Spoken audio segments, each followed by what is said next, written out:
2022 में मुल्क की 5 रियासतों में होने वाले असेंबली इंतखाब की तैयारियां तेज हो गई हैं, लेकिन मुल्क की निगाह सबसे बड़ी रियासत उत्तर प्रदेश पर है, जहां योगी आदित्यनाथ की क़यादत में बीजेपी की सरकार चल रही है।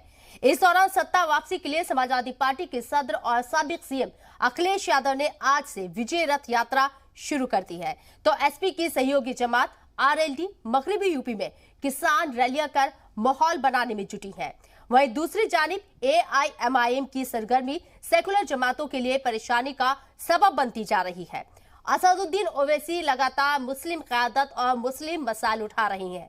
हालांकि बीजेपी उनके बयानों को मजहब से जोड़कर दूसरे तबके को अपने पाले में करने की कोशिश कर रही है, लेकिन अपोजिशन जमात के सुप्रीमो लगातार यूपीए हुकूमत को उनके पिछले वादे याद दिला रही हैं।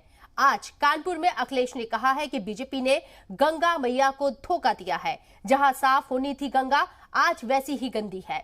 महंगाई आसमान छू रही है, जबकि आरएलडी किसानों के मुद्दे पर सरकार को घेरने में जुटी हुई है।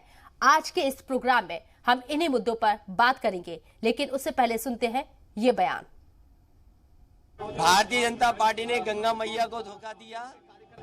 जहां साफ होनी थी गंगा मैया, आज वैसी की वैसी गंदी है। कानपुर औद्योगिक शहर है, कानपुर यूपी का बड़ा शहर है, कारोबार है, यहाँ रोजगार है। उत्तर प्रदेश में कानपुर के लोगों ने देखा है अपनी बर्बादी।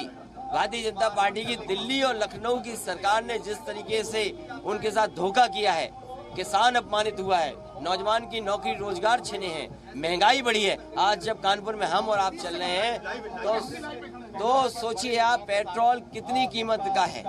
इसलिए जनता के बीच में विजय रथ के माध्यम से जा रहे हैं, जिससे उत्तर प्रदेश से भारतीय जनता पार्टी का सफाया हो।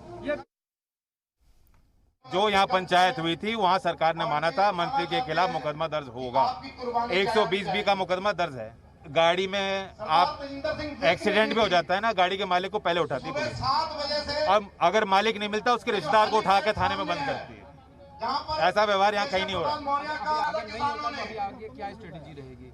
संयुक्त किसान मोर्चा ने कुछ निर्णय लिए हैं। ये किसान संगठन ही फैसला ले रहे हैं, हम लोग उनके साथ। क्या निर्णय लिया, क्या फैसला लिया? अब लखनऊ में पंचायत है, लखनऊ में बड़ी पंचायत है, समय दिया जाता है सरकार को। उन्होंने पंचायत लखनऊ में टेकी है। क्यों नहीं हटाते नरेंद्र मोदी, बताइए ना।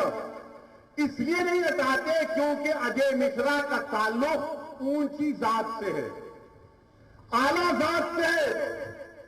इसीलिए नरेंद्र मोदी बोल रहे नहीं नहीं चुनाव आ रहे, आला जात के ऊंची जात के वोट नहीं मिलेंगे, इनको हम बचाएंगे।